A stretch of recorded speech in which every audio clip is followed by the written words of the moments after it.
এই চোখ দিয়া কি দেখো না? ওরে তোমার কত আপন জনেরা ওরে আপন সব কিছু ছেড়ে দিয়া কবরে চলে গেল রে বাবা। এজন্য আমার নবী বলেন, রে উম্মতের দল, মাঝে মাঝে একটু নিজেরে মরণের খাটে শুয়াইবা, মরার আগে নিজেরে মারবা। দেখবা দুনিয়াতে তোমার কেউ আপন নাই। ওরে নিজের বাচ্চারা কয়দিন আব্বু আব্বু কয়া কান্না করে করে যার যার মতো কাজে লেগে যাবে। নিজের স্ত্রীও একদিন ভুলে যাবে। তোমাকে আমাকে একা একা গহীন ওই অন্ধকার কবরের জগৎ পাড়ি দিতে হবে। কিন্তু তোমারও তো বুঝি নাই, আমারও তো বুঝি নাই। ও যুবক, কি নিয়া কবরে যাবা? আমি কি নিয়া কবরে যাব? শুধু গুনার গুনাহ। এর এই ময়দানেও কি তোমার চোখের পানি পড়ে না? অন্তরটা কি নরম হয় না রে যুবক? ও পর্দার আড়ালে আমার আম্মা জানেরা, আর কয়দিন বেপরদাগিরি করবেন? এরে কলিজার যুবক, ওরে বৃদ্ধ বাবা জানের একদিন দাড়িটা ছিল কালো, আজকে পেকে সাদা হয়ে গেল। আর কয়দিন বাহাদুরি করবেন? ভোর রাতে উঠি আমার মাওলার কুদরতি পা জড়ায় ধরে দুই চোখের পানি ছেড়ে দিয়া কান্না করেন।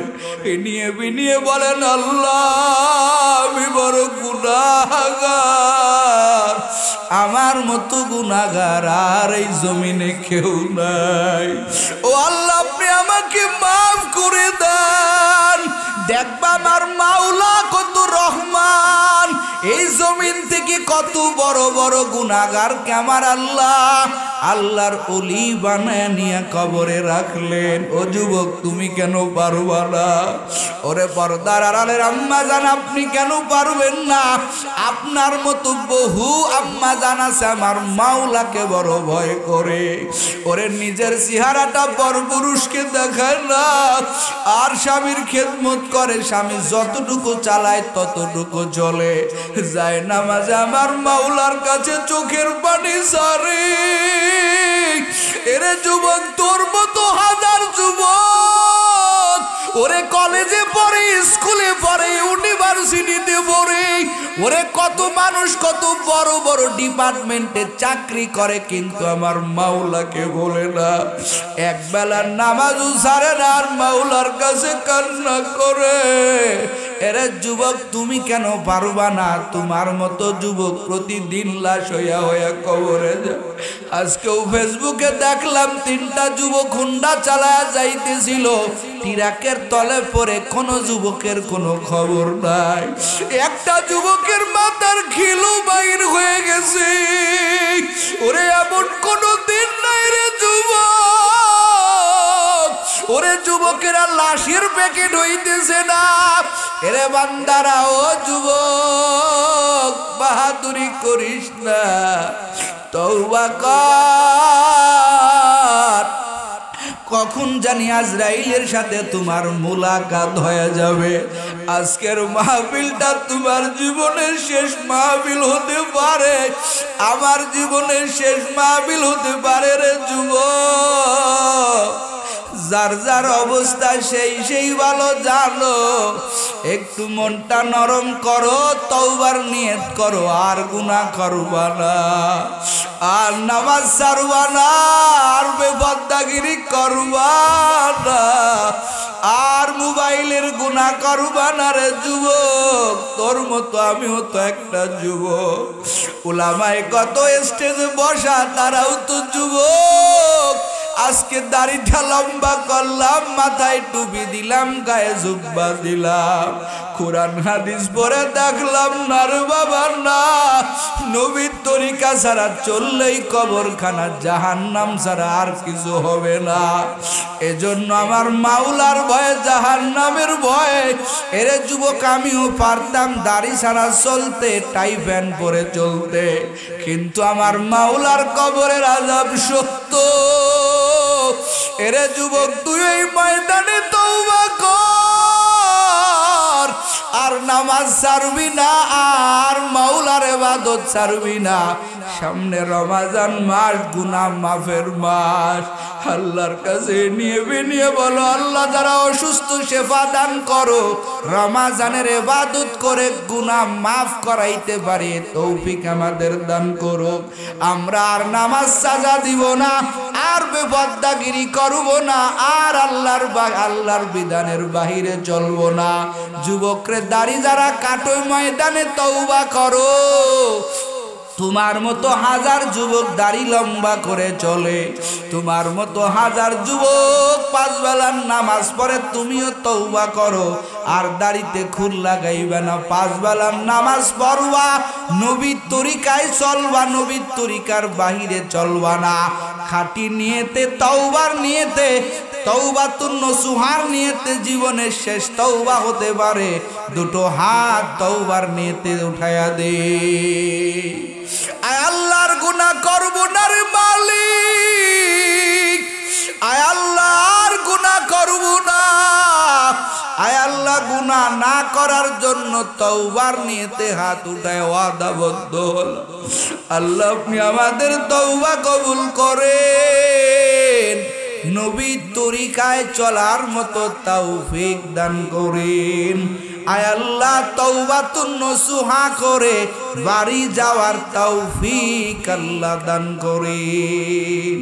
খবরদার, বাবার যেই মর্যাদা, চাচার সেই একই মর্যাদা। কথা কোন ঠিক কিনা?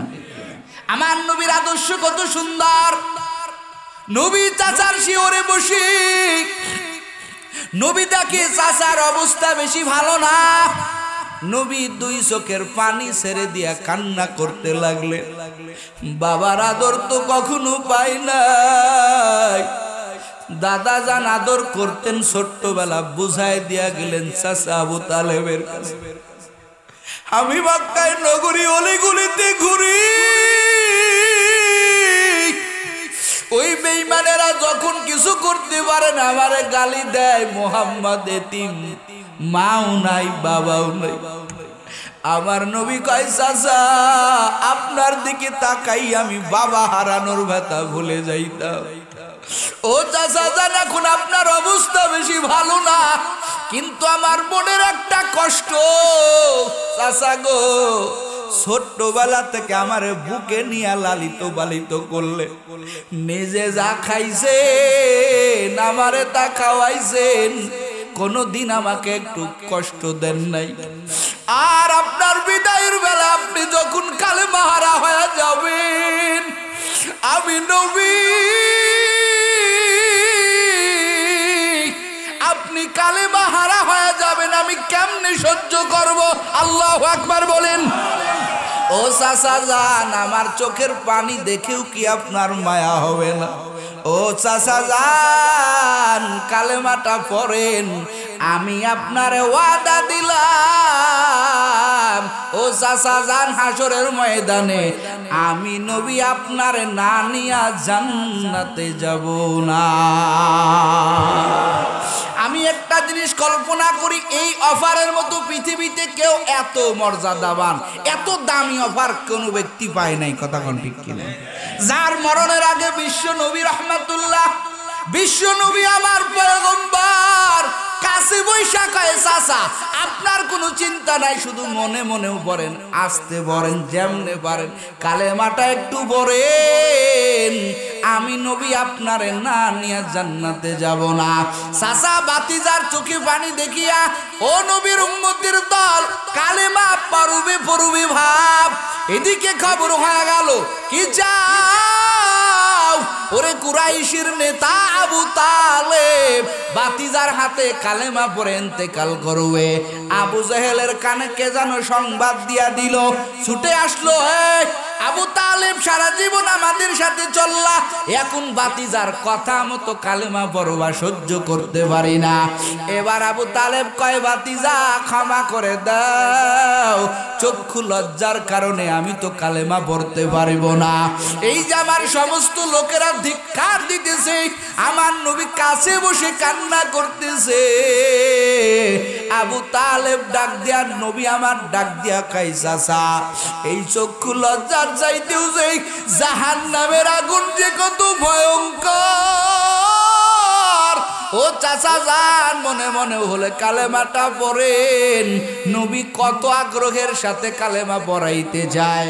আমার আল্লাহ আয়াত নাজিল করে কয় ও আমার হাবিব ইন্নাকা লা তাহদি মান আহবাবতা। ওরে পয়গম্বর যতই কালেমার দাওয়াত দেন হেদায়েতের মালিক কি? আস্তে কেন জোরে কোন, আরো জোরে বলেন কি? হেদায়েতের মালিক আমার আল্লাহ। আমার আল্লাহ কয় ও দোস্ত হেদায়েতের মালিক আপনি না, হেদায়েতের মালিক আমি আল্লাহ। ও দোস্ত আপনি হাজার চেষ্টা করলেও পারবেন না।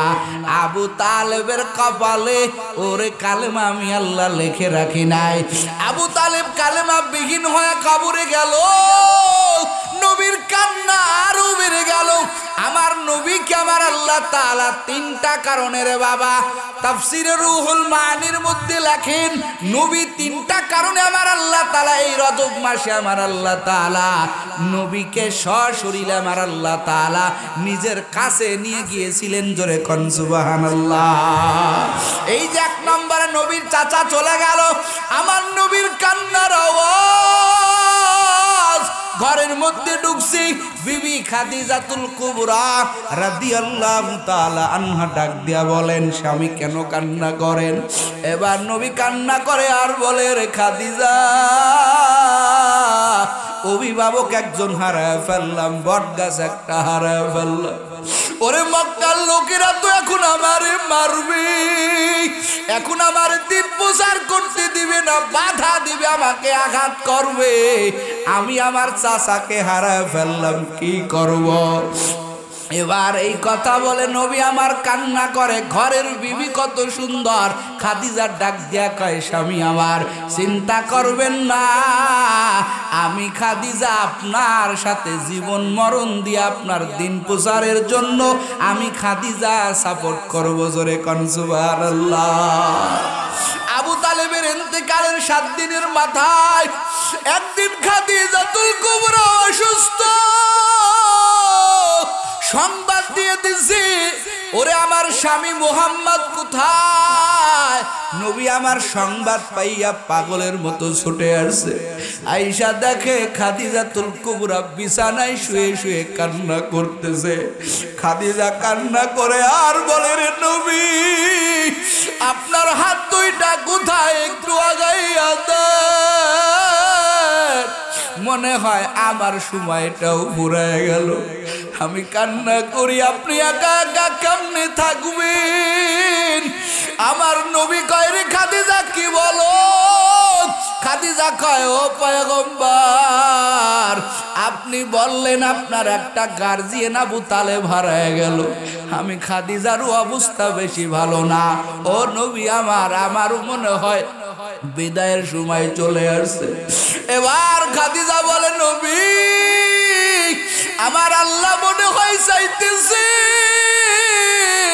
দুনিয়ার কোনো অভিভাবক আপনার লাগবে না, আপনার অভিভাবক একজন হবে, তিনি আমার আল্লাহ। আল্লাহু আকবার বলেন, আরো জোরে বলেন আল্লাহু আকবার। খাদিজাতুল কুবরা স্বামীর জড়ায় ধরে কান্না করে, নবীও কান্না করেন। খাদিজা কয় স্বামী আমার বুড়ি বয়সে আপনার জীবনে আসছিল, আপনার খেদমত করতে পারি নাই। আমি খাদিজা কি নিয়া কবরে যাব? আমার তো কোনো বাসনা নাই, আমার কোনো পুঁজি নাই। স্বামীর হাতটা বুকের সাথে লাগাইয়া খাদিজা কান্না করে আর বলে রে নবী ওই কবরে কি নিয়ে যাব? ও স্বামী আমার মরণের বেলায় আপনার দেহের কাপড়, আপনার গায়ের কাপড় আমার কাফন বানাইয়া দিন, নিজের হাতে করে আমারে কবরে রাখবেন। আমার কবরের আযাবের, আমার কবরের মুনকার নকিরের সওয়ালের জবাব দিয়া দিবেন। নবী আমার খাদিজারে জড়ায় ধরে কান্না করে। খাদিজা কয় আমার নবী কয় রে খাদিজা যেই মক্কা নগরীতে আমার কাছে যখন কেউ নাই, আমি বড় এতিম, আমাকে এতিম বলে বলে আমাকে গালি দেয়, আমারে ধাক্কা দিয়ে বলাইয়া দেয়। এই কঠিন একটা মুহূর্তের খাদিজা তুই আমার কাছে আইসা দাঁড়াইলি। এই জন্য রে যুবক ও ভুলার মুসলমান, নবী জীবনে কোনো দিন কোনো একটা মুহূর্তে নবী খাদিজার কথা বলেন নাই।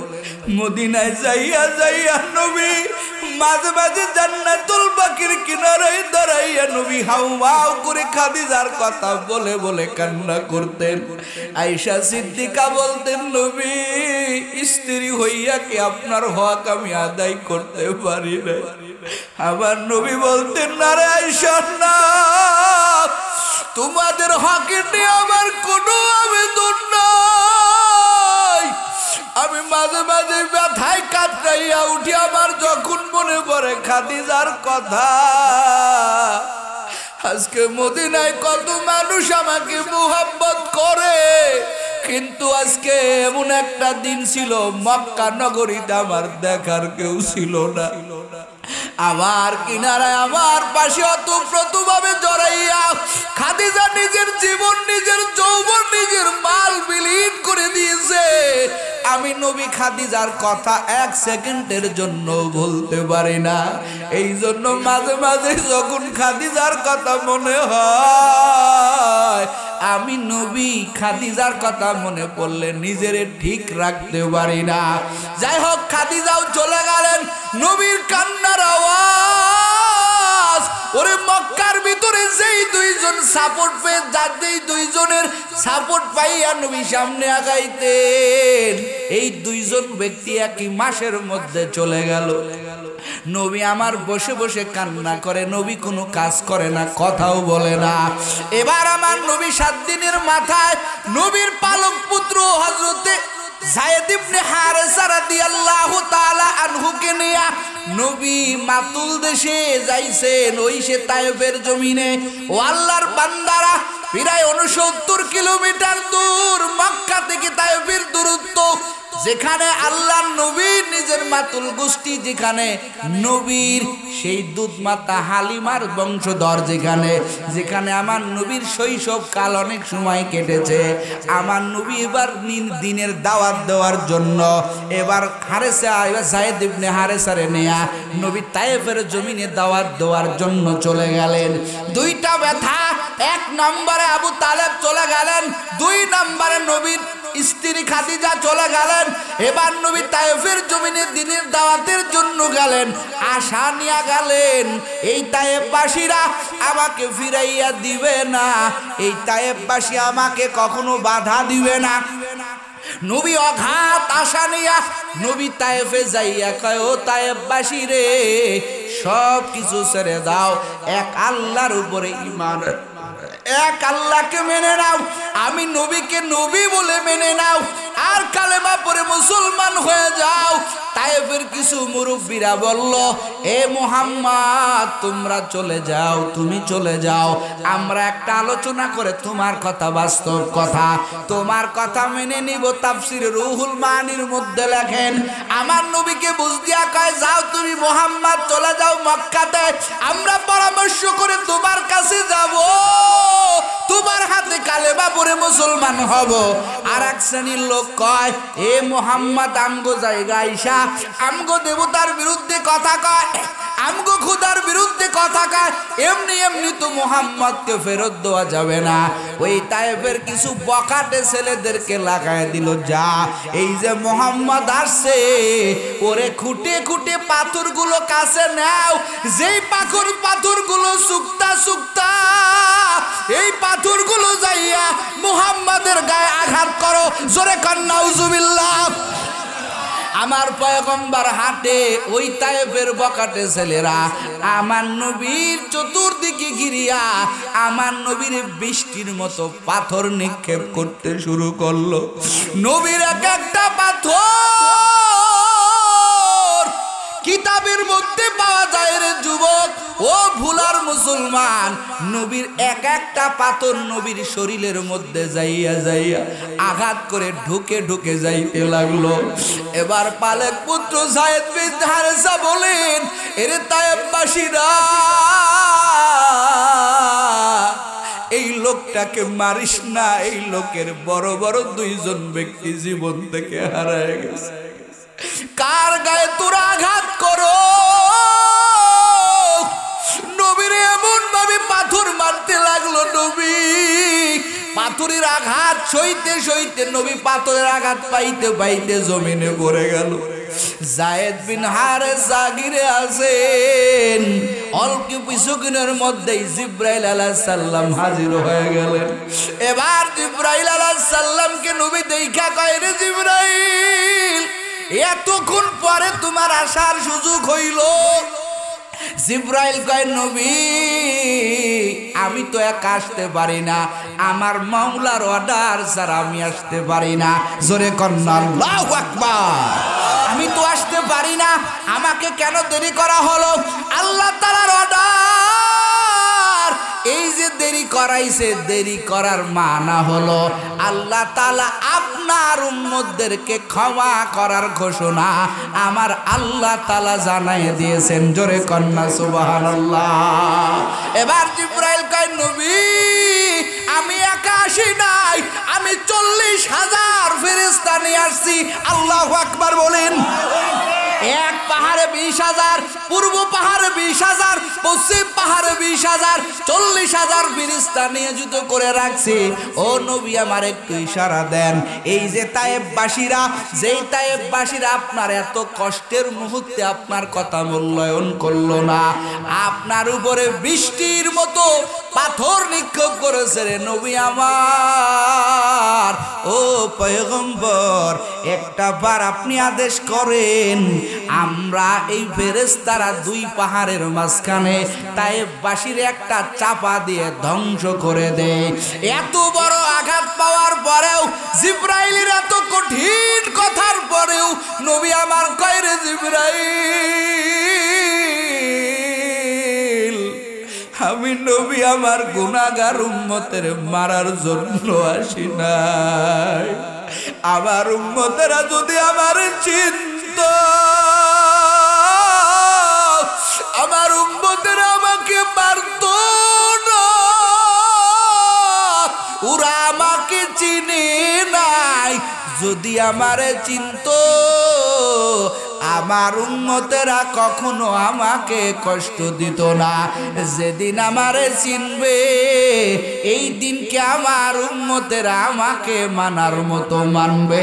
একটু জোরে জোরে কোন সুবহানাল্লাহ। ও আল্লাহর গোলামেরা, ও যুবক, ও বুলার মুসলমান, নবী এত বড় আঘাত পাওয়ার পরও একটা বদদুয়া করলেন না। জিবরাইলকে অর্ডারও দিলেন এদেরকে ধ্বংস করে দাও। অথচ কোরআন খুললে আমরা পাই বহু পয়গম্বররা উম্মতের প্রতি অতিষ্ঠ হইয়া আল্লাহর কাছে বদদুয়া করেছে। কথা কয় না কেন? নূহ আলাইহিস সালামের জামানা খুলে দেখো, কিতাব খুলে দেখো, কোরআন খুলে দেখো। নূহ আলাইহিস সালাম 950 বছর, কয় বছর কালেমার দাওয়াত দিলেন। কিছু লোক কালেমা পড়লো, আর কেউ কালেমা পড়ে না। নূহ আলাইহিস সালামকে মার দেয়, পিটুনি দেয়, বকা দেয়, গালি দেয়। এক পর্যায়ে নূহ আলাইহিস সালাম দোয়া করে, বদদুয়া, দোয়া না বদদুয়া। এই বদদুয়াটা আমার আল্লাহ কোরআনুল কারীমের মধ্যে উঠায় দিলেন। নূহ আলাইহিস সালাম বলেন, ওয়া ক্বালা নূহুর রাব্বি লা তাদার আলাল আরদি মিনাল কাফিরিনা দাইয়ারা। আল্লাহু আকবার বলেন। নূহ আলাইহিস সালাম বলে, দয়ার মালিক, এই কাফেরদেরকে তুমি এমন ভাবে ধ্বংস করে দাও, ও আল্লাহ, এদেরকে এমন ভাবে ধ্বংস ধ্বংস করে দাও, একটা বাড়ি ঘর যাতে বিদ্যমান না থাকে। এরা আমাকে মানে না, আমি ওদেরকে চাই না, এমন ভাবে ধ্বংস করো একটা বাড়ি ঘর যাতে বিদ্যমান না থাকে, পরবর্তী ওদের কোনো বংশধর যাতে বিস্তার না করে। আল্লাহ এদেরকে তুমি এমন ভাবে ধ্বংস করে দাও। অথচ আমার নবী একটা বারের জন্য তার উম্মতদের জন্য আমার আল্লাহর কাছে বদদোয়া করে নাই। একটু জোরে জোরে কন্যা সুবহানাল্লাহ। ও আল্লাহর বান্দারা, ও গোলামেরা, ও কলিজার যুবক, আজকে এই নবীর আদর্শ তুমি মানো না, কথা কয় না কেন? আজকে নবীর আদর্শ মানো না, নবীর সুন্নত তরিকায় চলতে পারো না, তোমার কপাল কতটা খারাপ। যেই নবী হায়াতে, যেই নবী মরণে, যেই নবী এমন কোনো জায়গা নাই গুনাহগার উম্মতের ফিকির আমার নবীর নাই। একটু জোরে জোরে কোন সুবহানাল্লাহ। শুধু উম্মতের চিন্তা, শুধু উম্মতের চিন্তা। নবীর রক্তাক্ত করে ফেললো, কিতাবের মধ্যে পাওয়া যায়। নবী কাঁদতে কাঁদতে বেহুশ, নবীর প্রত্যেকটা গায়ে এই পাথরের আঘাত প্রতিনিয়ত নবীর গায়ের সাথে লেগে গেল। হযরত আয়েশা সিদ্দিকা রাদিয়াল্লাহু তাআলা আনহা একটা বর্ণনার মধ্যে পাওয়া যায়, নবীকে গোসল করাই সুযোগ পাইতেন না, নবী গোসল করানোর সুযোগও দিতেন না। একদিনকে হযরত আয়েশা সিদ্দিকা রাদিয়াল্লাহু তাআলা আনহা নবীকে গোসল করাতে যাইয়া পিঠের থেকে কাপড়টা যখন খুলছে, নবীর পিঠের দিকে তাকাইয়া আয়েশা একটা চিৎকার করে কান্নার আওয়াজ করেছে। আল্লাহু আকবার বলেন। আয়েশা সিদ্দিকা বলেন, নবী আপনার পিঠে কেন এরকম দাগ? আপনার কি বসন্ত হয়েছিল নবী? আপনার পিঠে এরকম কেন দাগ? মাঝে মাঝে মনে হয় কোনো গোস্ত নাই। ও নবী আমার, এই যে পাথরের দাগ, এই যে আপনার পিঠের মধ্যে দাগ দাগ দেখা যায়, এগুলো কিসের দাগ? নবী আমার দুই চোখের পানি সারিয়া দিয়া কয়, রে আয়েশা, কোন কথা আবার তুমি আমারে মনে করায়া দিলা? আমি তায়েফে গিয়েছিলাম দিনের দাওয়াতের জন্য। তায়েফের বকাটে যুবকেরা, বকাটে ছেলেরা আমাকে পাথর মেরে এই দাগগুলো বানায় দিছে। একটু জোরে কন্যা নাউজুবিল্লাহ। এই আল্লাহর গোলামেরা, আমার নবী বেহুশ। নবী আমার একদিকে চাচা নাই, আর একদিকে নবীর স্ত্রী হযরতে খাদিজা নাই, আর একদিকে তায়েফবাসীর অত্যাচার। এই তিনটা কারণ নবীর সামনে আসার পরে নবী দুর্বল হয়ে বললেন। নবী আমার ভেঙ্গে বললেন, জিবরাইল সান্ত্বনা দেয়, নবীর সান্ত্বনা হয় না। এবার আমার আল্লাহ কয়, রে জিবরাইল, আল্লাহু আকবার, ও জিবরাইল, তোদের সান্ত্বনা দেওয়া লাগবে না, সব খেলা তো আমি আল্লাহ খেলছি। সুবহানাল্লাহ কন্যা। আমার দোস্তের সান্ত্বনা দুনিয়ার থেকে আমি দেব না, আমার দোস্তের সান্ত্বনা দিব আমি আল্লাহ। আমার দোস্তকে মেহমান বানাইয়া, একটু জোরে কন্যা সুবহানাল্লাহ। আমার দোস্তকে সান্ত্বনা দিব আমি আল্লাহ, আমার কাছে মেহমান বানাইয়া। ও কলিজার যুবক, আমার পয়গম্বরকে আমার আল্লাহ তাআলা, ওই যে নবী আমার, তার চাচাতো বোন আলী রাদিয়াল্লাহু তাআলা আনহুর বোন উম্মে হানির ঘরে নবী আমার শোয়া। আমার আল্লাহ তাআলা কয়, ও জিবরাইল আর মিকাইল, দৌড়াইয়া যাও, আমার দোস্তকে নিয়ে আসো, আমার দোস্তকে মেহমান বানাইয়া আমি আল্লাহর কাছে নিয়ে আইসো। জোরে কন্যা সুবহানাল্লাহ। আমার আল্লাহ তাআলা সূরা ইসরার মধ্যে আমার আল্লাহ আলোচনা করলেন, সুবহানাল্লাযী আসরা বিআবদিহি লাইলাম মিনাল মাসজিদিল হারাম ইলাল মাসজিদিল আকসা। আমার আল্লাহ কয়, দোস্ত রে, এমন পরামর্শ, এমন সান্ত্বনা আমি আল্লাহ আপনার ব্যবস্থা করব, দুনিয়ার কোন নবীরা এই ব্যবস্থা পায় নাই। জোরে কন্যা সুবহানাল্লাহ। ও আল্লাহর বান্দারা, গোলাম, লম্বা কাহিনী আমি ওই দিকে যেতে চাই না। নবীকে বাইতুল্লাহ থেকে বাইতুল মাকদিস, যেই বাইতুল মাকদিস নিয়ে বাইতুল আকসা, আজকে ওই ইসরায়েলরা কত অত্যাচার করলো আমার মা বোনদেরকে, কথা কয় না কেন? এই বাইতুল মাকদিস মুসলমানদের দ্বিতীয় কেবলা, মুসলমানদের কাবা। সর্বপ্রথম নবী এই দিকেই তো ঘুরে নামাজ পড়তেন, কথা কন ঠিক কিনা? ও আল্লাহর বান্দারা, এই নবীকে নিয়ে আমার আল্লাহ তাআলা ওই বাইতুল্লাহ থেকে বাইতুল মাকদিসে নিয়ে দুনিয়ার সফর, যেই সফরটাকে বলা হয় ইসরা, এই ইসরাতে নিয়ে আমার আল্লাহ তাআলা বাইতুল মাকদিসে নবীরে নিয়ে আমার আল্লাহ তাআলা নবীকে যাওয়ার আগে সমস্ত পয়গম্বরকে আমার আল্লাহ তাআলা কুদরতি ভাবে সমস্ত নবীকে আমার আল্লাহ বাইতুল মাকদিসে নবী যাওয়ার আগেই সবাইকে আগমন করালেন। জোরে কন্না সুবহানাল্লাহ। আমার নবী যাইয়া দেখে কি কুদরত, ওরে আদম থেকে নিয়ে হযরত ঈসা আলাইহিস সালাম পর্যন্ত সমস্ত নবী আমার আল্লাহ তাআলা এই বাইতুল মাকদিস আমার আল্লাহ তাআলা আগে থেকে এনে রাখছেন। সুবহানাল্লাহ। আমার নবীকে ওখানে নিয়ে আমার আল্লাহ তাআলা সমস্ত নবীদের ইমাম বানায় দিলেন। সুবহানাল্লাহ কোন? ইমামুল মুরসালিন বানাইয়া দিলেন। সমস্ত নবীদের ইমাম বানায় দিয়া নবী নামাজ পড়াইলেন। নামাজ পড়াইয়া এবার নবীকে নিয়া জিবরাইল ওই বাইতুল মাকদিস থেকে নিয়ে এবার উদ্যোগমনে আমার নবীকে নিয়ে রওনা হয়ে গেল। লম্বা কথা, আমার নবীকে সান্ত্বনা দেওয়ার জন্য রে যুবক, এই জমিন থেকে আমার নবীরে নিয়া সশরীরে এবার আমার পয়গম্বরকে নিয়ে আল্লাহর দরবারে রওনা হয়ে গেল। লম্বা ইতিহাস। নবী যখন আল্লাহর কাছে গেলেন, আমার আল্লাহ ডাক দেয়া কয়, নবী আজকে আমি হলাম মেজবান, আপনি হলেন মেহমান। সুবহানাল্লাহ।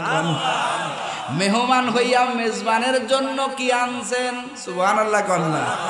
আহারে, সব নবীরা আমার আল্লাহর জন্য পাগল, আর আমার আল্লাহ আমার নবীর জন্য পাগল।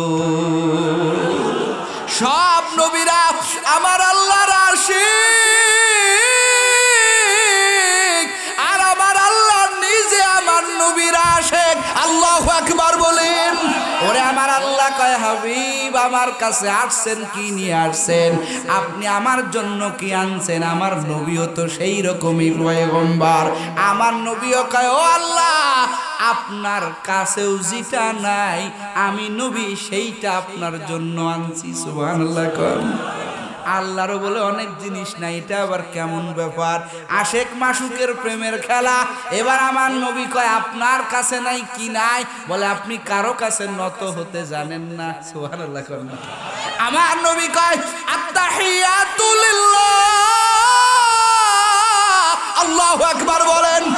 আমার নবী কয়, ও আল্লাহ যত নম্রতা আপনি আমাকে দিয়েছেন, যত ভদ্রতা আমি আপনাকে দিয়ে আপনি আমাকে দিয়েছেন, ও আল্লাহ আমার যত নম্রতা সব একমাত্র আমি পয়গম্বর আপনার জন্য বরাদ্দ করে দিলাম। জোরে কন্না সুবহানাল্লাহ।